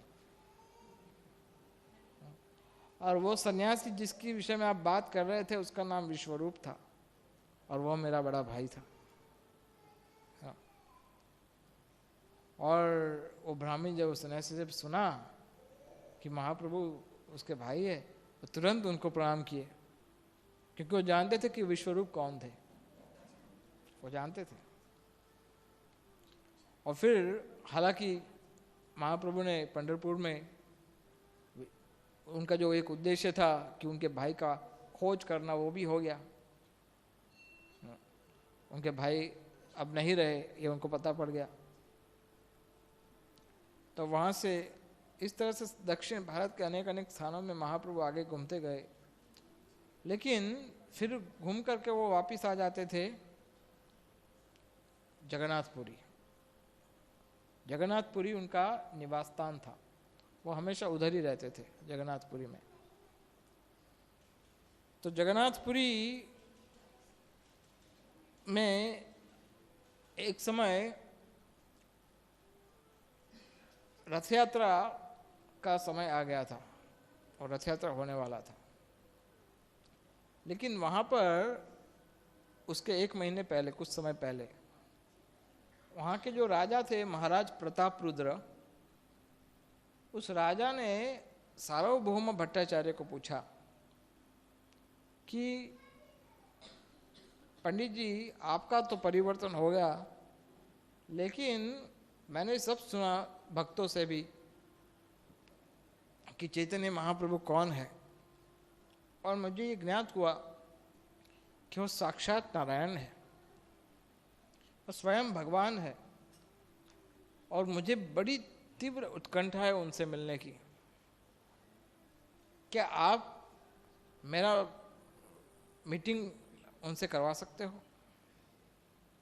सार्वभौम भट्टाचार्य कहे कि मैं प्रयास कर सकता हूं, लेकिन मैं तुम्हें कोई वचन नहीं दे सकता। प्रतापरुद्र ने बड़ा विनती किया, लेकिन सार्वभौम भट्टाचार्य ने कहा ठीक है मैं एक बार पूछूंगा। तो महाप्रभु के पास गए। सार्वभौम भट्टाचार्य ने कहा यहाँ एक राजा, पुरी के जो जगन्नाथपुरी के जो राजा है उड़ीसा के, बड़े भक्त राजा है प्रतापरुद्र महाराज, और वह आपके दर्शन करना चाहते हैं, आपके संग करना चाहते हैं। महाप्रभु कहे कि भट्टाचार्य जी आप तो जानते हो कि सन्यासी के लिए राज दर्शन और स्त्री दर्शन वर्ज्य है। राजा का दर्शन नहीं करना, मैं राजा का संग नहीं कर सकता, उसका दर्शन नहीं कर सकता। वो विषयी होता है, भोग में पड़ा होता है, मैं विषय का दर्शन नहीं करूंगा। सार्वभौम भट्टाचार्य ने थोड़ा आग्रह किया, फिर भी महाप्रभु मना कर दिया। फिर प्रतापरुद्र महाराज ने रामानंद रॉय को कहा आप एक बार प्रयास कीजिए, महाप्रभु को कहो कि मैं उनका दर्शन करना चाहता हूं, उनसे मिलना चाहता हूं। तो रामानंद रॉय महाप्रभु के पास आए, कहा कि ये राजा की बड़ी तीव्र कामना है, वो आपके दर्शन करना चाहता है, आपसे मिलना चाहता है। महाप्रभु बोले कि ये संभव नहीं है रामानंद, राजा का दर्शन मैं नहीं कर सकता। रामानंद रॉय ने कहा कि आपकी सेवा के लिए मैंने जब रिटायरमेंट मांगा था तो यही राजा ने मुझे सहायता की थी। यही राजा ने कहा था कि ठीक है रामानंद तुम जाओ जगन्नाथपुरी, महाप्रभु की सेवा करो, इसलिए मैं उसका आभारी हूं। लेकिन रामानंद रॉय ने कहा, महाप्रभु कहे प्रतापरुद्र ने यह काम बड़ा अच्छा किया कि तुम्हें आने दिया, किंतु मैं उनको दर्शन नहीं दे सकता। मुझे उनके प्रति आदर है कि वो तुम सबका सम्मान करता है, तुम भक्तों का सम्मान करता है, तुम्हारे सामने विनम्रता से आता है, पेश आता है, लेकिन मैं उसको दर्शन नहीं कर सकता, वो विषयी है, मैं उसके पास नहीं। हालांकि अंदर से तो भगवान प्रताप रुद्र से बड़े प्रसन्न थे, लेकिन महाप्रभु कसौटी कर रहे थे प्रताप रुद्र की। तो राजा थे, इतने आसानी से तो भगवान मिलेंगे नहीं ना, क्योंकि वो राजा के पास जाना इतना आसान नहीं होता, तो फिर राजा के लिए भगवान के पास भी जाना इतना आसान थोड़ी होता है। तो राजा बहुत प्रयास किए, लेकिन महाप्रभु मना कर दिए। राजा के सब भक्तों ने कहा राजा को कि तुम थोड़ा धैर्य रखो, भगवान आपको दर्शन देंगे, थोड़ा धैर्य रखो। तो राजा भक्तों का संग करता रहा और उनकी बात मानते रहे। और यहाँ पर रथ यात्रा का उत्सव आ गया। रथ यात्रा बहुत बड़ा उत्सव जगन्नाथपुरी में मनाया जाता है, लाखों लोग इकट्ठा होते जगन्नाथपुरी में, क्योंकि ये ऐसा उत्सव है जिसमें भगवान स्वयं बाहर आकर के सबको दर्शन देते हैं। उन सभी को दर्शन भी देते हैं जो लोग भगवान के दर्शन करने भीतर नहीं जाते, उन सभी को भी दर्शन देते हैं जो भगवान में विश्वास भी नहीं करते। तो इन सबको दर्शन प्राप्त होता है जगन्नाथपुरी में। और ये जगन्नाथ जी का जो रथ यात्रा होता है उसमें भगवान का कीर्तन होता है, गुणगान होता है। और यह कार्यक्रम श्री प्रभुपाद को बहुत पसंद था, बहुत पसंद था ये कार्यक्रम। जब प्रभुपाद छोटे थे तो प्राय रेलवे स्टेशन जाकर के चेक करते थे हावड़ा से जगन्नाथपुरी जाने वाली नेक्स्ट ट्रेन का टाइमिंग क्या है, प्राय चेक करते थे। उनको गहरा आकर्षण था जगन्नाथ जी के प्रति। छोटी सी उम्र में उन्होंने अपने पिता से हट करके रथ बनवाया था, बहुत छोटी उम्र थी, और पिता ने उनकी बात को मान करके एक छोटा सा रथ बनाया और घर के अंदर उनके इलाके में आसपास में पड़ोसियों के साथ मिलकर के उन्होंने छोटा सा रथ यात्रा आयोजित किया था। घर में ही छोटा सा रथ यात्रा बनाया था उन्होंने, जैसे आप लोग करते हो ना, अपने बच्चों को रथ यात्रा कराना सिखाते हो। तो इस तरह से प्रभुपाद छोटी उम्र में रथ यात्रा किए थे, बड़ा गहरा आकर्षण था। जब वो कॉलेज में थे तो वैकेशन का टाइम हुआ तो सब मित्र आपस में बैठे थे और मित्र सब प्लान बना रहे थे कि कौन कहाँ जाएगा। किसी ने कहा मैं दार्जिलिंग जाऊंगा, किसी ने कहा कि मैं नॉर्थ में जाऊंगा, किसी ने कहा मैं इधर जाऊंगा उधर जाऊंगा वैकेशन के लिए। और प्रभुपाद बताए मैं जगन्नाथपुरी जाऊंगा, मैं जगन्नाथ जी के पास जाऊंगा। तो यही रथ यात्रा को फिर प्रभुपाद ने आज सारे विश्व में प्रसिद्ध कर दिया। आज विश्व के हर कोने में रथ यात्रा हो रही है और सब जगह यह हरे कृष्णा कृष्ण कृष्ण हरे हरे, हरे राम राम राम, यह कीर्तन निरंतर होता रहता है। और हजारों हजारों लाखों लाखों लोग इस रथ यात्रा का लाभ उठा रहे हैं हर कोने में। 1976 में न्यूयॉर्क मंदिर में सबसे पहला रथ यात्रा हुआ था, न्यूयॉर्क की स्ट्रीट पे। प्रभुपाद का एक बहुत बड़ा इच्छा था कि न्यूयॉर्क में रथ यात्रा हो, क्योंकि न्यूयॉर्क सारे विश्व का भौतिकवाद का केंद्र बिंदु है। सबसे अधिक माया का प्रभाव न्यूयॉर्क में है, सबसे अधिक। और उस न्यूयॉर्क में प्रभुपाद का इच्छा था कि 5th एवेन्यू, बहुत सारा एवेन्यू है, उसमें 5th एवेन्यू से रथ यात्रा का आरंभ हो। और उस समय 1976 में रथ यात्रा शुरू हुई थी न्यूयॉर्क में। जब पहली बार 76 में रथ यात्रा हुई तो प्रभुपाद बहुत प्रसन्न हुए थे इस बात को सुनकर। अभी भी चल रहा है उसी रोड पर, उसी रास्ते पर, वहीं से 5th एवेन्यू से ही चल रहा है रथ यात्रा इतने सालों से। और आज जगन्नाथ भगवान की रथ यात्रा में न्यूयॉर्क में आप देखिए, कभी मैं पिछले साल न्यूयॉर्क में था, उसी समय रथ यात्रा में। उस रथ यात्रा में आपको चलने की भी जगह नहीं मिलेगी, इतने लोग थे पूरे रास्ते में, इतने लोग। और 3 बड़े बड़े रथ, जगन्नाथ जी का रथ, बलदेव जी का रथ, सुभद्रा, 3 अलग अलग रथ। तो यही श्रील प्रभुपाद जी का मिशन है कि जगन्नाथ रथ यात्रा और कीर्तन के माध्यम से सब लोगों को ये कृष्ण भावनामृत से प्रभावित किया जाए, कृष्ण भावनामृत उनको दान दिया जाए। जब रथ यात्रा के कुछ दिन पहले स्नान यात्रा का महोत्सव आता है, तो स्नान यात्रा एक ऐसा महोत्सव है जिसमें भगवान जगन्नाथ जी का अभिषेक होता है, और इतना अभिषेक होता है सुबह से लेकर शाम तक। महाप्रभु सब उसमें पार्टिसिपेट किए। लेकिन स्नान यात्रा के बाद 15 दिन भगवान जगन्नाथ जी का मंदिर बंद हो जाता है और अनवसर का समय माना जाता है। लेकिन भगवान चैतन्य जगन्नाथ जी से इतने आसक्त थे, जगन्नाथ जी का दर्शन के लिए बिना एक दिन भी वो रह नहीं सकते थे। तो फिर उन्होंने जगन्नाथ जी का जो 15 दिन का बंद होता है मंदिर, उस समय वो अलारनाथ चले गए।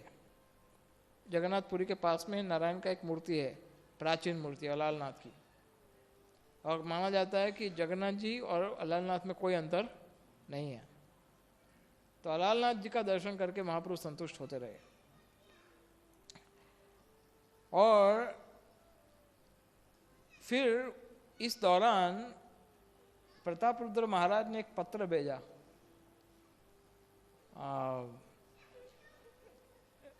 रामानंद रॉय, सार्वभौम भट्टाचार्य, नित्यानंद प्रभु, इन सबको सीसी करके सबको पत्र भेजा प्रतापरुद्र महाराज ने। और प्रतापरुद्र राजा ने लिखा यह कि यदि मुझे चैतन्य महाप्रभु की करुणा प्राप्त नहीं हुई, यदि मुझे चैतन्य महाप्रभु दर्शन नहीं देंगे, तो मैं राजपाट छोड़ कर सब कुछ त्याग दूंगा, और उसके बाद भी अगर दर्शन नहीं देंगे तो मैं शरीर त्याग करके आत्महत्या कर लूँगा। ऐसा लेटर लिखा। तो सार्वभौम भट्टाचार्य ने कहा कि अब क्या करें, कौन समझाए महाप्रभु को कि ये राजा को दर्शन दे दो। तो महाप्रभु का कोई संदेश पहुंचाने के लिए सब भक्तों ने नित्यानंद प्रभु के पास गए। नित्यानंद प्रभु को कहा कि आप कहिए महाप्रभु को, आपके कहने से ये हो सकता है। और नित्यानंद तो हमेशा अपनी मस्त रहते थे, बोले मेरी बात थोड़ी सुनेगा, और महाप्रभु थोड़ी मेरी बात सुनेंगे, वो नहीं सुनेंगे मेरी बात। फिर भी तुम लोग कहते हो, चलो मैं प्रयास करता हूँ। उनके भाई थे ना वो तो नित्यानंद गए महाप्रभु के पास, और महाप्रभु कहा, अरे भाई वो राजा मर जाएगा तुम दर्शन नहीं दोगे तो, इससे क्या फायदा होगा तुम्हारा। ये सारे नियम तुम्हें, इतने सन्यासी के जो नियम है, सारे नियम पालन करना तुम्हारे लिए जरूरी थोड़ी ना है। ऐसा मत करो, दर्शन दे दो उसको, वो बहुत आग्रह कर रहा है। महाप्रभु बोले, निताई अब एक बार भी मुझे ऐसा कहा कि प्रतापरुद्र को दर्शन दो तो मैं जगन्नाथपुरी छोड़ करके चला जाऊंगा। तो नित्यानंद प्रभु बोले, अब तो कुछ नहीं कर सकता, सॉरी। पीछे से इशारा कर दिया रामानंद राय को, सार्वभौम भट्टाचार्य को, I am sorry, I can't help. लेकिन नित्यानंद प्रभु ने कहा ठीक है, एक फिर से थोड़ा प्रयास करते हैं। तो नित्यानंद प्रभु ने क्या कहा, ठीक है आप उसको नहीं दर्शन करना चाहते तो कोई बात नहीं, कुछ प्रसाद तो भेजाओ उसके लिए, कुछ तुम्हारा कुछ अंश भेजाओ ताकि वो प्रसन्न हो, वो जीवन को संभाल सके। तुम्हारे कपड़े का एक टुकड़ा दे दो, वही उसके लिए पर्याप्त होगा। तो महाप्रभु ने बोला हाँ वो हो सकता है। वो सर्वेंट को बोला एक छोटा सा टुकड़ा फाड़ करके दे दो निताई, वो भेज दो रामा प्रतापरुद्र को। चलो ये तो राजी हो गए। और दूसरा रिक्वेस्ट किया, प्रताप रुद्र का जो छोटा बच्चा है वो तो राजा नहीं है, राज दर्शन भी आपके लिए मना है ना, राजकुमार दर्शन मना थोड़ी ना है। उसका राजा का जो बेटा है वो तो राजा नहीं है, उसको तो दर्शन दे सकते हो ना। हाँ, उसको दर्शन मैं दे सकता हूँ। मैसेज भिजवा दिया, प्रताप रुद्र को अपने बेटे को लेके आ जाओ। नित्यानंद प्रभु ने वो कपड़ा भी दे दिया। और फिर प्रताप रुद्र महाराज को तो उनको तो नहीं मिलने दिया, लेकिन उनके बेटे को महाप्रभु मिले, उनको आशीर्वाद दिया, उनके सिर पर अपने चरण रखे, उनको अपना प्रसाद दिया, उनको कृष्ण प्रेम भी दे दिया। और ये नित्यानंद प्रभु का इच्छा था कि कम से कम अपना बेटे को कृष्ण प्रेम प्राप्त होने से प्रताप रुद्र थोड़ा तो संतुष्ट होंगे। और एक कपड़ा भी मिल गया महाप्रभु का, तो 15 दिन निकल जाएंगे ऐसे ही, कोई प्रॉब्लम नहीं है। लेकिन बाद में गुंडीचा क्लीनिंग का अवसर है, गुंडीचा मार्जन। तो गुंडीचा का जो मार्जन हो रहा था वो हर साल होता है। गुंडीचा वो मंदिर है जहाँ से जगन्नाथ भगवान का रथ जाता है दूसरी जगह पर, श्री मंदिर से, मुख्य मंदिर से निकल करके गुंडीचा मंदिर तक रथ यात्रा जाती है। तो वहाँ पर रथ यात्रा के 1 दिन पहले, 2 दिन पहले गुंडीचा का सफाई होता है मंदिर का। तो चैतन्य महाप्रभु अपने भक्तों के साथ स्वयं गए थे गुंडीचा मंदिर और सब अपने हाथों से उस मंदिर का मार्जन किया था। आप सब भक्त लोग भी करते हो ना कई बार गुंडीचा मार्जन, मंदिर आते हो, मंदिर को पूरा ऊपर से लेकर नीचे तक हर कोने कोने से सब जगह से सफाई करते हो, है ना। तो गुंडीचा मार्जन होने के पश्चात महाप्रभु इतना इकट्ठा किया, धूल मैल इतना इकट्ठा किया, महाप्रभु ने ऐलान कर दिया जो सबसे अधिक मैल इकट्ठा करेगा उसको विशेष पुरस्कार दिया जाएगा। तो पूरा कंपटीशन लग गया, कौन सबसे अधिक मैल इकट्ठा करता है। और जो सबसे अधिक मैल इकट्ठा करेगा महाप्रभु स्वयं उसको आलिंगन दिए। लेकिन पता है सबसे अधिक मैल कोई इकट्ठा कर ही नहीं पाया। एक ही व्यक्ति थे जिसने सबसे अधिक मैल इकट्ठा किया था। कौन है वो? स्वयं महाप्रभु। स्वयं महाप्रभु जितना सफाई किया इतना सफाई और कोई नहीं कर पाया। हालांकि ये बड़ा लंबा लीला है, गुंडीचा मार्जन पूरा चैप्टर है चैतन्य चरितामृत में।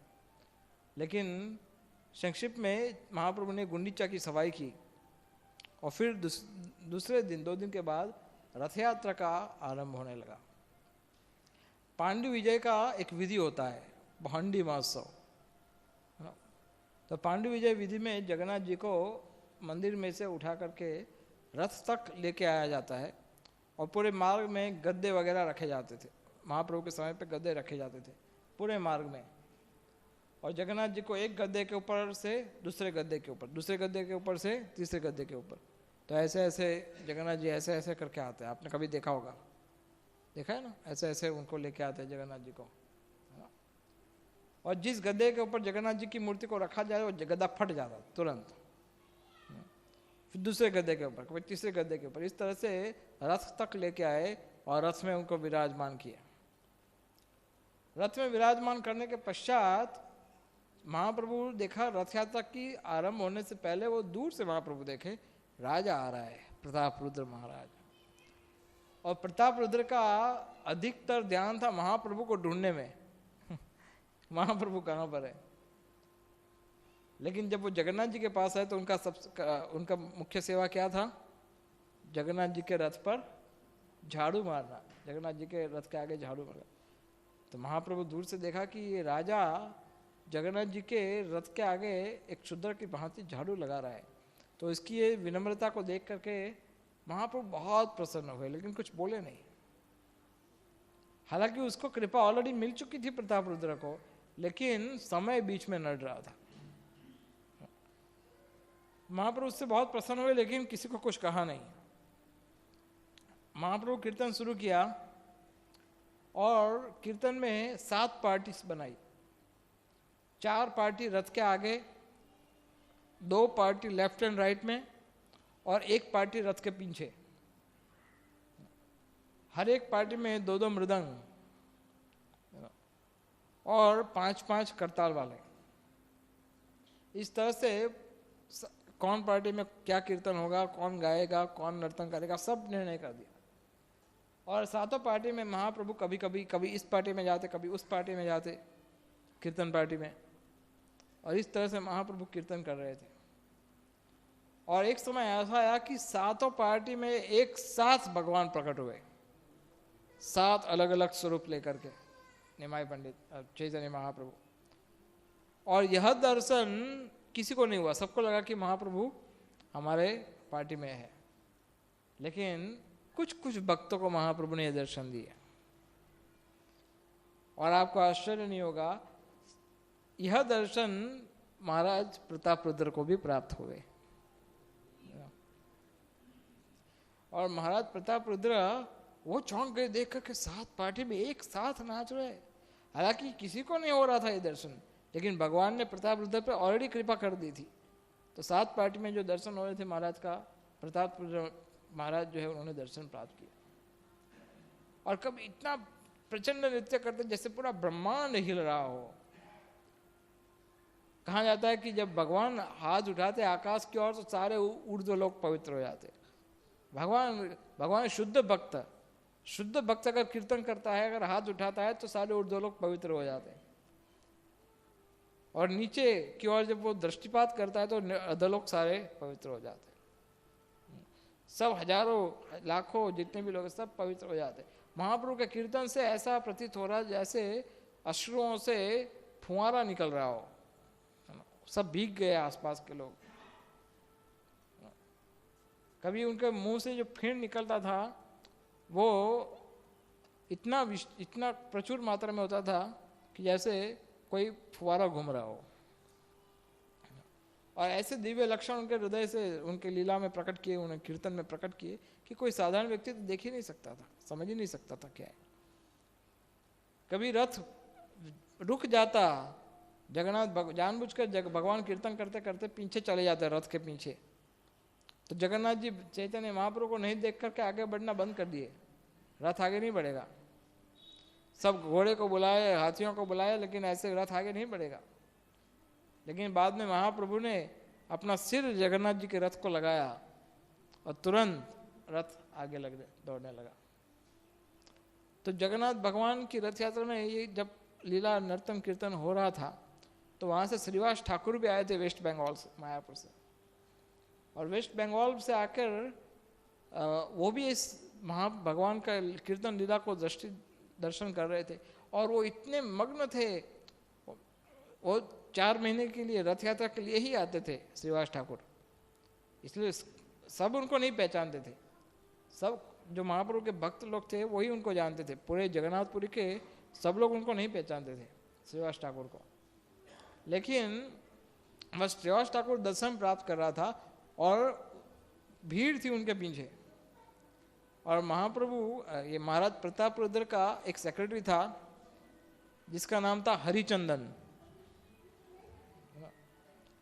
तो हरिचंदन प्रतापरुद्र महाराज के आगे आगे था और उसने प्रतापरुद्र के लिए रास्ता बनाने के लिए सबको हटा रहा था। बोले हटो हटो, दर्शन करने दो, राजा को दर्शन करने दो, राजा को दर्शन करने दो। तो उसको नहीं पता था ये श्रीवास ठाकुर कौन है। तो उसने श्रीवास को कहा हटो हटो, राजा को दर्शन करने दो, महाराज को दर्शन करने दो। और श्रीवास ठाकुर ने उसको सुना ही नहीं, वो खड़े ही रहे। तो ये नहीं हटे तो फिर से कहा हटो हटो, दर्शन करने दो राजा को। श्रीवास ठाकुर नहीं हटे और फिर से कहा अरे हटो हटो, राजा को दर्शन करने दो।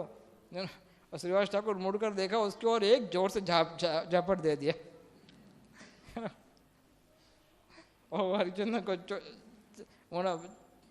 थप्पड़ लगा दिया एक जोर से। और हरिचंदन गुस्सा हो गया, अरे मैं राजा का सैनिक हूँ, राजा का बॉडीगार्ड हूँ और तुम मुझे झापट दे दिया। प्रतापरुद्र महाराज ने उसको पकड़ लिया, अरे रुक जाओ, तुम जानते हो ये कौन है? बोले नहीं। बोले चैतन्य महाप्रभु के सबसे प्रिय भक्त है, ये श्रीवास ठाकुर है, पार्षद है, तुम धन्य हो, देखो आज तक मुझे ये चाटा नहीं मिला, तुम्हें चाटा मिल गया। तुम्हें उनकी कृपा प्राप्त हो गई, तुम्हें उनका प्रसाद प्राप्त होगा। तो महाप्रभु को ये सब बात पता थी कि ये परीक्षा हो रही है प्रतापरुद्र की।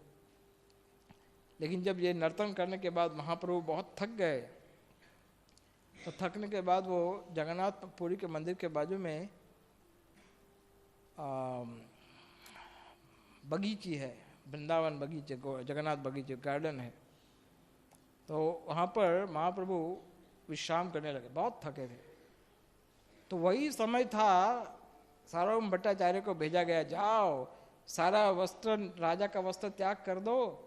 और पूरा प्लान बनाया था भक्तों ने कि राजवी वेश सारा त्याग करो, साधारण मनुष्य की भांति भिक्षा, जैसे कोई भिक्षा ब्राह्मण हो, इस तरह से तुम जाओ और महाप्रभु के चरण दबाओ।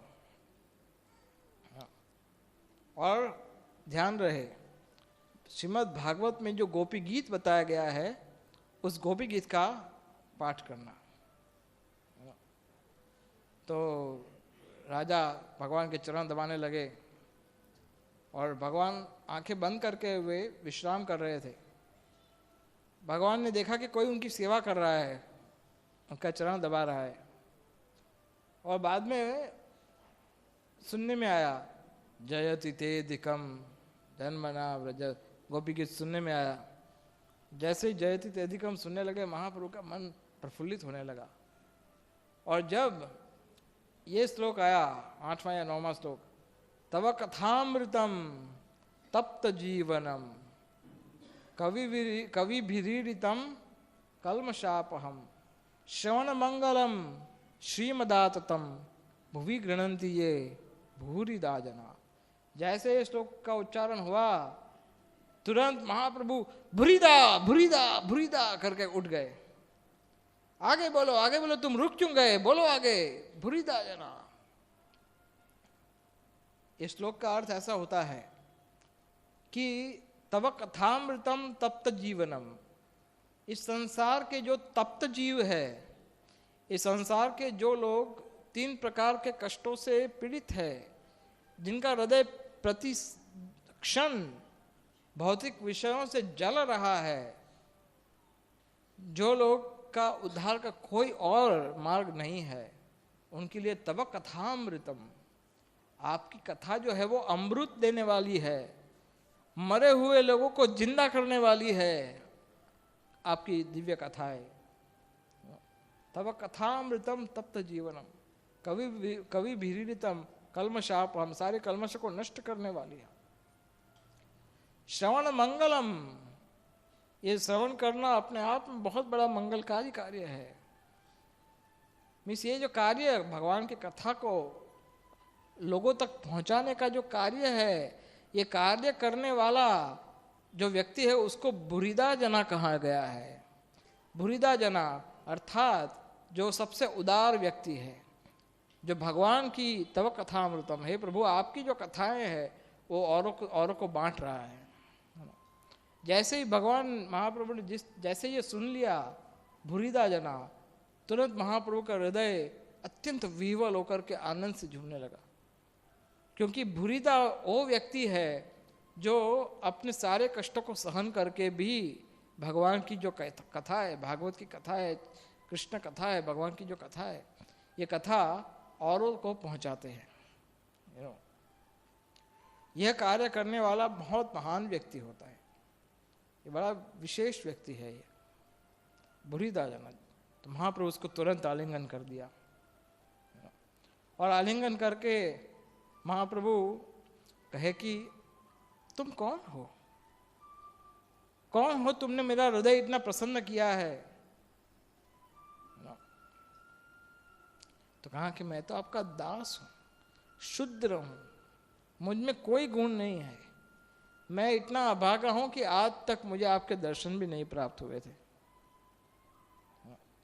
और फिर सब भक्तों ने आकर कहा, प्रभु ये आपका वही दास है जो निरंतर कई समय से आपके पीछे आपके दर्शन करने के लिए पड़ा है।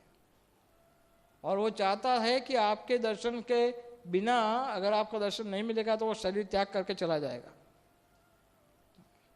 ये वो ही राजा प्रताप रुद्र है। लेकिन महाप्रभु ने तुरंत उसको आलिंगन दे दिया और आलिंगन दे करके कहा, मैं तो तुमसे पहले दिन से ही प्रसन्न हूं, मैं तुमसे कभी नाराज नहीं हुआ था, किंतु मैं चाहता था कि तुम मेरे भक्तों की सहायता से मेरे पास आओ, क्योंकि मैं उन भक्तों को कभी स्वीकार नहीं करता जो प्रत्यक्ष मेरे पास आते हैं। जो मेरे भक्तों की सहायता के बिना जो मेरे पास आते हैं, वो लोग मेरे हृदय को कभी स्पर्श भी नहीं कर सकते। मेरे मन के भीतर उनका स्थान हो ही नहीं सकता। इसलिए मैं चाहता था कि तुम मेरे भक्तों की कृपा से, मेरे भक्तों की सहायता से मेरे पास आओ। मैं मेरे भक्तों के द्वारा ही उपलब्ध हूं और कोई मुझे कहीं पर दे नहीं सकता। अगर कोई व्यक्ति चाहता है मुझे, तो उसका एक ही उपाय है, वह मेरे भक्तों के शरण में चला जाए। अगर तुम ये ऐसा नहीं करते तो मैं आज भी तुम्हें दर्शन नहीं देता। लेकिन जब ये बात उनको भक्तों को सुनने में आई, महाप्रभु उनको आलिंगन दिया, तो नित्यानंद, हरिदास, सार्वभौम, रामानंद रॉय, स्वरूप दामोदर, ये जितने भी भक्त थे, ये सारे हरि बोल हरि बोल इस तरह से बहुत प्रसन्न हो गए, बहुत प्रसन्न हो गए। यही वैष्णव का गुण होता है। जब कोई भक्त देखता है कि दूसरे किसी भक्त के ऊपर भगवान की अधिक कृपा हो रही है, तो यह देखकर उसके हृदय में और प्रसन्नता आती है। यही वैष्णव का गुण होना चाहिए। जब वो देखता है कि किसी भक्त पर भगवान प्रसन्न हो रहे हैं, जब वो देखता है कि कोई भक्त आध्यात्मिक जीवन में कोई सफलता प्राप्त कर रहा है, जब वो देखता है कि भक्त कृष्ण प्रेम प्राप्त कर रहा है, उसको कृष्ण की विशेष कृपा प्राप्त हो रही है, तो यह सोचकर उस भक्त का उत्साह, उसका सुख, दूसरे भक्तों का जो सुख है वो दुगुना हो जाता है। वो उतने सुखी होते हैं जितना सुखी तो वो प्राप्त करने वाला भक्त भी नहीं होता है। वो इतने सुखी होते हैं। यही भक्तों का स्वभाव होता है। तो नित्यानंद, सार्वभौम भट्टाचार्य, रामानंद रॉय, उन लोगों के आनंद की कोई सीमा नहीं रही, उनके सुख की कोई सीमा नहीं रही। यही तरीका है आध्यात्मिक जीवन में आगे बढ़ने का। अगर कोई किसी भक्त पर गुरु की कृपा हो रही है, कृष्ण की कृपा हो रही है, तो यह देखकर हमारे हृदय में प्रफुल्लता होनी चाहिए। यह देखकर हमारा हृदय आनंदित होना चाहिए।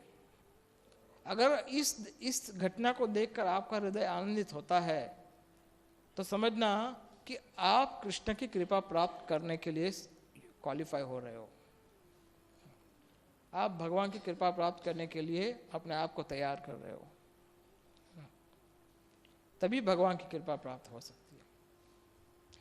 तो इस तरह से महाराज प्रताप रुद्र का उद्धार किया, उनको दर्शन दिए, जगन्नाथ भगवान का